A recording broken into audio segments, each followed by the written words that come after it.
Good evening. It's Tuesday, January 14th. Thanks for joining us tonight. I'm Maya Trabulsi. We begin tonight with questions being raised over a deadly wrong-way police pursuit that killed 2 people and injured another. It happened on the I-5 near Las Flores Drive in Carlsbad just after midnight. Among those killed, a young man in the military. KPBS reporter Priya Sridhar has more. This was the aftermath of what started as a routine traffic stop in Oceanside. Oceanside police say 2 officers pulled over a black Ford F-150 going 35 to 40 miles per hour in a 25 zone. When the officers approached the vehicle, the driver took off. The truck ended up driving at speeds up to 100 miles per hour in the wrong direction on the I-5 northbound lanes in Carlsbad, approaching Las Flores Drive. That's when it collided with a Pontiac Grand Prix. Officials say the driver of the truck, a 42-year-old San Diego man, and the driver of the Pontiac, a 19-year-old Marine stationed at Camp Pendleton, were killed. When we have wrong-way collisions are very rare, but when they do occur, we're talking about very high speeds coming together, and those vehicles, coming together at incredible amounts of force, and leaving not much room for survival in those types of crashes. So that passenger in the right front seat is also very lucky. This could have very easily been a triple fatal. Law enforcement did not chase the truck when it was driving in the wrong direction down the highway. But we will not follow a wrong-way driver in that same direction. So what we would do typically is back off and hopefully get that person to realize that they need to get back on the correct direction of the freeway. California Highway Patrol officials say a San Diego Sheriff's Office helicopter that happened to be in the area was following the vehicle from the air.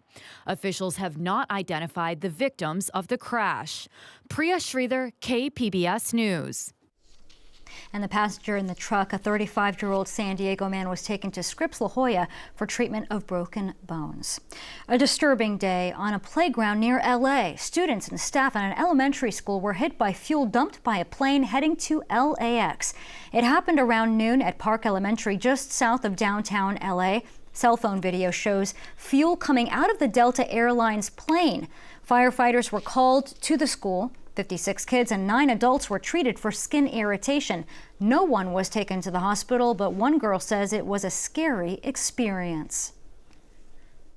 I was outside with my friend. We needed to go use the restroom. And then I smelled that, like, gas. I don't know what it was, though. And I got scared, so I told my friend to hurry up. And then I was so scared, so that we just went inside. And then my eyes started itching. The FAA says the plane had taken off from the airport a short time earlier, but had to return and make an emergency landing. The plane arrived back at LAX without incident. And we have breaking news right now. Just a short time ago, the San Diego County Board of Supervisors approved a 1-year moratorium on the sale or distribution of electronic smoking devices in unincorporated areas. The board also passed a ban on the sale of flavored tobacco products and a ban on outdoor smoking at restaurants. Now to new action on legal pot sales in San Diego. It's been 2 years since retail businesses were legalized, but controversy remains. The City Council voted unanimously last night to add new restrictions to advertising, specifically when it comes to billboards. The signs will be banned from any place that's within 1,000 feet of a school, daycare, youth center, or parks that have playgrounds. Council members say they're trying to reduce exposure to children. Fresh concerns tonight about how the Postal Service is being used by drug traffickers. KPBS reporter Taryn Mento tells us about a case in which thousands of packages were being sent from San Diego. Same blue collection box where you may have mailed letters and bills was the key element in a sophisticated drug trafficking operation. This Adams Avenue post office was one of many San Diego sites used to mail fentanyl, heroin, and meth to people across the U.S. I would say thousands of different cities and addresses. Assistant U.S. Attorney Sherry Walker Hobson prosecuted the case against the 50-year-old who packaged and mailed the parcels. Eric Alexis Martineau admitted this month to shipping 100 boxes a week to people who used a hidden part of the internet known as the dark web to order the drugs. This has been kind of an alarming trend over the last few years, especially with the increase of dark web cases. They're using the postal system, they're using the mailing system to mail their drugs. That means internet users can pretty much get any drug, anytime, anywhere in the U.S. So in other words, someone in Oklahoma who doesn't have access to a lot of drugs can order drugs online, and it can be delivered to them through priority mail. Court documents show, in this instance, the drugs were smuggled over the border near Calexico and San Diego, and Martineau was directed by co-conspirators to collect and ship them. He faces at least 10 years in prison and up to a $10 million fine. One other person was also arrested in connection to the case. Taryn Mento, KPBS News. And a message for Martineau's lawyer was not returned. Money intended to stop the flow of drugs at the border could instead be used to build more of President Trump's border wall. That's according to the Washington Post. The paper reports the Trump administration wants to shift more than $7 billion in military money toward the project. It would come from funds designated for military construction projects and drug enforcement. Neither the military nor the White House have commented on the report. The former chief of San Diego's Border Patrol will soon head the entire agency. Rodney Scott recently moved to Washington, where he is serving as acting deputy chief. He'll take over as Border Patrol chief later this month when the current chief steps down. Back in 2018, KPBS interviewed Scott about the issue of illegal border crossings and family separations. Here's what he had to say at the time. What do you think should happen when families come across the border illegally and are apprehended by Border Patrol agents? I strongly believe in law and order. I believe that when people commit a crime, if it's designated as a crime, there needs to be a consequence to that crime. I believe society or history would indicate, regardless of what the crime is, if there is no consequence, then it's going to continue and it's going to get out of control. The specifics of those consequences are left up to Congress and the judges, if you will, the court system. I'm not going to get into that part of it, but there has to be a consequence for a crime. How we got to the situation we're in today is really compassion kind of backfired on us. The U.S. government has always had a very strong stance of family unification, and that ended up getting exploited by people meaning well, trying to help people get into the country, and by cartels and the criminal smuggling organizations coming across. You can watch more from that interview anytime at kpbs.org. The political back and forth over impeachment is likely to end this week. House Speaker Nancy Pelosi is expected to send articles to the Senate, but what happens next is still up in the air. Whitney Wild has our update from Washington. House Speaker Nancy Pelosi says a resolution sending articles of impeachment to the Senate and naming the Democrats who will lead the case against President Trump will hit the House floor Wednesday. Article 1 is adopted. The decision comes after Pelosi temporarily delayed that process for nearly 4 weeks. Some Democrats defended the choice. What she wanted is the American people to understand that we needed to have a transparent process and that the trial must be fair. Republicans railed against it. They spent 4 weeks demonstrating through their actions that impeachment is actually not that urgent. On the other side of the Hill, Senate Majority Leader Mitch McConnell is drafting trial rules, which could include the option of quickly dismissing the charges, though the GOP knows that presents a political problem for vulnerable Republicans facing re-election. I don't think they'll immediately dismiss it. The Senate should conduct a fair trial. Senate Democrats still hope to call acting White House Chief of Staff Mick Mulvaney and former National Security Advisor John Bolton to testify. Some Republicans say they're open to witnesses. I'm comfortable with the Clinton model, which is we hear the opening arguments first, and then we'll have a vote on whether or not to have witnesses. Now Washington will have to wait for McConnell's next move. In Washington, Whitney Wild, KPBS News. Tonight is the last time we'll see Democrats on the debate stage before the first votes are cast in the presidential primary. 6 candidates will be on stage. John Lawrence tells us how they're trying to make an impression before the Iowa caucuses. Fireworks already sparking, and the 6 Democratic presidential candidates haven't even taken the stage yet. The controversy is between Senators Bernie Sanders and Elizabeth Warren. Disappointed to hear that Bernie is sending his volunteers out to trash me. Bernie knows me and has known me for a long time. Warren says Sanders told her in 2018 that a woman couldn't win the White House. Sanders, in a statement to CNN, calls the claim ludicrous to believe. I think that there are a certain number of people who would like to see a woman elected, and I understand that. Former Vice President Joe Biden, as a frontrunner, takes center stage at the debate. I think we represent the broadest coalition of people, not just any one segment of the party, but young, old, brown, black, people, women, men. Former South Bend, Indiana Mayor Pete Buttigieg says it's time for a different kind of leader. The purpose of the presidency is not for the glorification of the president. It's for the unification and the empowerment of the American people. Meanwhile, businessman Tom Steyer. I think that the thing that has put me on this stage, and it is the same for every single person who's running for president, is message. And Senator Amy Klobuchar hope to boost their profiles during the debate. Return to sanity. So that is my plan. I'm John Lawrence reporting. Mental health services will be restored in North County. County supervisors have approved a $17 million plan. The money will go toward a 16-bed psychiatric facility at the Tri-City Medical Center in Oceanside. The region has been without emergency mental health care since 2018. And an update on a major healthcare addition for the South Bay. The new Sharp Chula Vista facility officially opened for business today. It's the area's first new hospital in 40 years. The $250 million property features more than 100 patient rooms and 6 new operating rooms. San Diego County is near the top of the list when it comes to lead poisoning among kids in California. Recent state numbers show more than 1 million kids haven't received mandatory testing.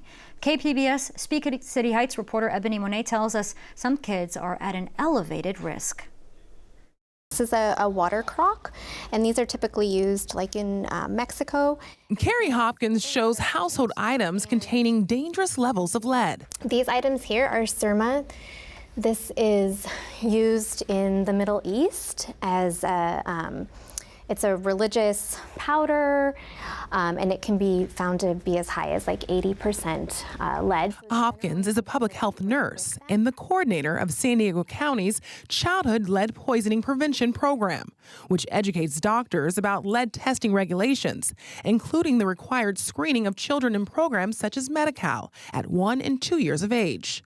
But a recent state audit that reviewed 10 years of data showed nearly 60% of children who meet that criteria were not tested here in San Diego County. The CDC says lead poisoning can damage the brain and slow development. Children under 6 are especially at risk because they're still developing, and they're more likely to touch contaminated items in their environment and then put their hands in their mouths. At-risk populations also include children living at or below the poverty level and refugee children.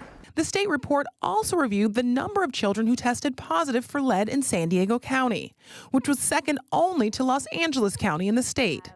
Hopkins says there's an explanation. We get a lot of refugees coming from other countries that can have elevated lead levels, as well as frequent travel to and from Mexico with our population can have us have higher lead levels in our children than in other parts of the county. Locally, if a child tests positive for lead, Hopkins and her team is notified. Now armed with this new data, they'll continue to work to track down hazards. When you test it with the lead swab stick, you can see that it comes back bright red, and they say that red means lead. Ebony Monet, KPBS News.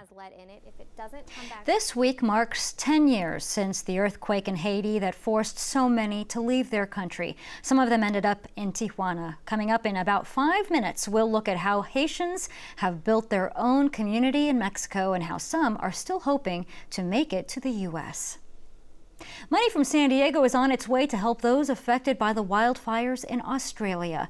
The San Diego Zoo says it raised $500,000. The money comes from matching admission fees and on-site donations at the zoo and safari park. KPBS covered the zoo's efforts to help koalas and other animals affected by the fires. That story is online right now at kpbs.org. Rough weather to the north of us. It's good news for our water supply, but for now, a winter storm is in the Sierras. It's making it tough to get around. Dennis Shanahan shows us what drivers are dealing with. Like midnight confetti on New Year's Eve, the snow fell heavily, but not without warning. Good, back up a little more. For a chain installer, it literally pays to focus on the forecast. Good, turn all the way to me. They said 9 to 12 inches. Yes, that's pretty much what we said. But some heavy snow is going to fall. If chains are required, it'll likely happen tomorrow night. Moving on from that shameless plug, whatever source travelers checked for the forecast, many tell us they knew the snow was coming. Hey, go ahead and back it up slowly for me. They were just surprised by how suddenly the weather turned from calm to this. It came on pretty quick. Chain requirements went into effect over Donner Summit around 5 in the evening. My parents were an hour ahead of me, and they made it through. They said clear roads, and that was a lie. That's how fast it comes through, isn't it? I know, super fast. It's dumping. Josh, and back up a little bit. You can buy tire chains at a big box store in the valley for under $50. Molly Holm is one of many travelers we met as they were paying for chains and installation at Kingville Shell. Back the other way. How much did that cost? $189. For Chris Lozano, who had to buy chains for his truck and the trailer he's hauling. Speed limit's 30, be careful. It was about $319. But Chris is not complaining about the price. He's just glad to be getting back on the road. On my way to a job site right now in Sparks, Nevada, and I got caught right as they shut it down, so gotta chain up, gotta be safe. With stronger storms in the forecast, travelers will want to pay extra attention to the conditions this week. Be safe, drive slow, and just watch out for everybody else. And that was Dennis Shanahan. Another storm system will hit California this week, and it could bring rain to San Diego. Regina Miller has our forecast. Well, taking a look at our overnight temperature in the metro area, as we drop to 47 degrees, we'll have some patchy clouds around. It's going to be a cold night here when you head farther northward. Oceanside's down to 39 tonight and some patchy clouds. Chula Vista checking in at 44 degrees, Borrego Springs 40, and Mount Laguna 34 degrees for tonight. Tomorrow, we'll have a warmer afternoon. Our temperature tomorrow in Chula Vista gets to 63, 64 in Oceanside, Borrego Springs 69 degrees, and into San Diego, where it's 64.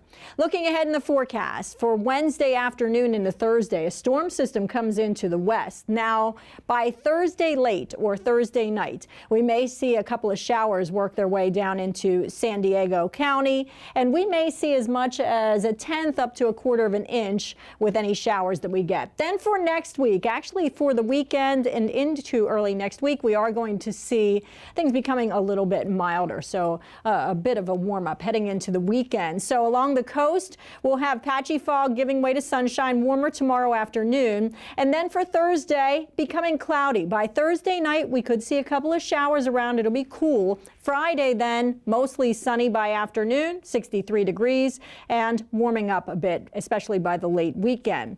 Inland areas, mostly sunny for your Wednesday, turning cloudy Thursday. Could see a couple of showers around by late Thursday or Thursday night into early Friday, but then becoming mostly sunny and cool on Friday, 63 degrees. Saturday is cloudy and it starts to warm up by Sunday.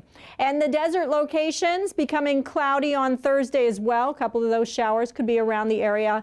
A spotty shower into Thursday night, and then for Friday, mostly sunny and cool, warming up for the late weekend. Mountain areas, you're going to have cooler conditions on Thursday, increasing cloudiness. Could be a couple of showers around. Sunshine and chilly behind that on Friday, and then Saturday, we've got a mostly cloudy sky. On Sunday, we have partly sunny skies and a temperature of 53 degrees. I'm Regina Miller, KPBS News. 10 years ago, this past Sunday, Haiti was rocked by an earthquake that left at least 100,000 people dead. On the anniversary, KPBS reporter Max Rivlin-Nadler spoke with Haitian earthquake survivors in Tijuana, where thousands of them have migrated to since the earthquake. Tucked into a canyon near the U.S. border is Little Haiti, and it's among the first stops for the thousands of Haitians who, beginning in 2016, began coming to America's southern border, first in the hundreds and then in the thousands. The Haitians are fleeing a decade of tragedy and instability following the earthquake. First, the destruction of the Capitol in the quake, then a cholera outbreak, then Hurricane Matthew in 2016. Haiti's divided parliament has been unable to form a government for over a year, and violence has increased sharply. Fritznell is 38. He was in Arcahaye, 40 miles from the capital when the earthquake struck. He was working on a construction site when it collapsed. His arm was trapped, and he shows me where the scar still is. Fritznell left Haiti in August 2016 as the security situation on the island began to deteriorate. He didn't want to give his last name because of worries about crime. Fritznell told me that after all those disasters, he was just forced to leave for safety reasons. He first went to Brazil to look for work and has been in Mexico since May with his wife and child. He's had trouble finding work in Mexico and says he's been robbed by the police. Like many of the estimated 3,500 Haitians living in Tijuana, Fritznell is stuck. He cannot enter the U.S. legally, and if he was deported to Haiti, he'd have no money and no job. Fritznell and his family are getting by on the generosity of the Ambassadors of Jesus Church that supports Little Haiti. Michael, 35, is a psychologist. She was in Port-au-Prince 10 years ago and was coming home from a job interview when the city collapsed around her. She wandered the streets before she found her family, miraculously unharmed. She then helped earthquake survivors deal with their trauma. She was a little shy about her appearance, so we're just going to show her hands. Michael now works with the Haitian community in Tijuana. She told me that Haitian people just have an incredible capacity for survival, an amazing resilience. She says it's not something that can be logically explained. One of the leaders in the community there is John Arnauld Lazard. Lazard's 8-year-old brother died in the earthquake. He left the country because he couldn't deal with the memories of the dead. Now, Lazard is a student in Tijuana and helps with the Haitian Bridge Alliance, an organization that assists Haitians in California and Mexico. He told me that he originally intended to migrate to the U.S., but because of the situation with immigration enforcement, he's going to school in Tijuana and plans to make a life of it there helping other Haitians. Because there's no easy offer of help. From time to time you arrive, it's just take care of yourself. Soon end up sleeping on the streets, under a bridge. We're all committed to moving forward despite the many challenges because we know from experience how life is. It's not easy. Everything has its challenges. Lazard helped host a vigil on Sunday night to mark the anniversary. It began with a moment of silence.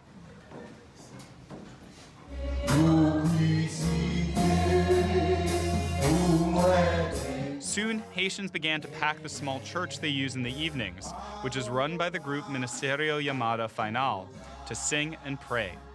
10 years later, and thousands of miles away, they came together to remember the dead, and a decade that has found thousands of Haitians still trying to put the pieces back together. In Tijuana, Max Rivlin-Adler, KPBS News.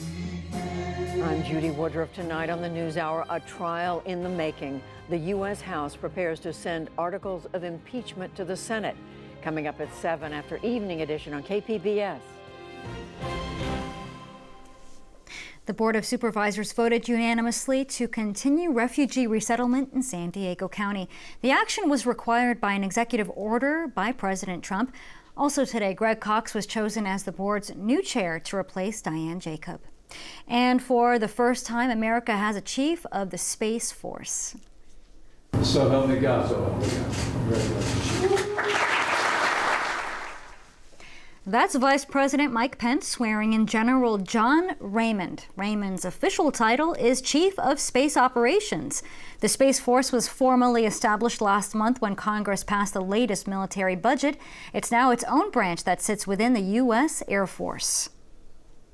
And speaking of jobs, women are making gains in the workforce. For the first time since the Great Recession, women now outnumber men in jobs across America. Meredith Wood has a closer look at the data and the reasons for the trend. Women dominating the workforce. Women now hold more jobs than men. It's a minuscule yet massively interesting piece of data buried in the Labor Department's December jobs report. It found women now occupy more than 50% of non-farming positions. Experts say this trend is expected to grow as the number of working women increases while the number of men in the workforce declines. So what's behind the shift? Experts point to the economy moving away from traditional male-dominated jobs in sectors like manufacturing towards a service-based business model. The jobs report found more female-dominated industries like education and health services added 36,000 jobs. Meanwhile, jobs in the mining and manufacturing sectors lost about 21,000 jobs. Perhaps another reason for the shift. A report by Catalyst finds women are earning more degrees than men. Census figures show this is advantageous to women because having a college degree is linked to higher salaries. For Consumer Watch, I'm Meredith Wood. Tonight, the SDSU men's basketball team tries to stay perfect. The Aztecs are 17-0 before tonight's game at Fresno State. It starts at 8 and will air on ESPN2. The Aztecs are getting national attention and are now ranked 7th in the country. They already beat Fresno State once this season with a win a couple of weeks ago at home. And a farewell from a former San Diego Chargers legend. Antonio Gates is calling it a career. The tight end announced his retirement today. Part of his statement reads, "To the fans in San Diego, Los Angeles, across the country, and around the world, thank you for your unwavering support all these years. There would be no NFL without you." Gates says he will take a job with the Chargers Community Relations Department. And here's a look at what we're working on for tomorrow in the KPBS newsroom. On Morning Edition, the impeachment of President Trump will have an update from Washington as Democrats prepare to send articles of impeachment to the Senate. And on Midday Edition, a smoke-free VA, the Veterans Administration cracks down on smoking in its buildings, how it's proving to be a difficult transition. As always, you can find tonight's stories on our website, kpbs.org/evening edition. Thank you for joining us tonight. Have a great evening.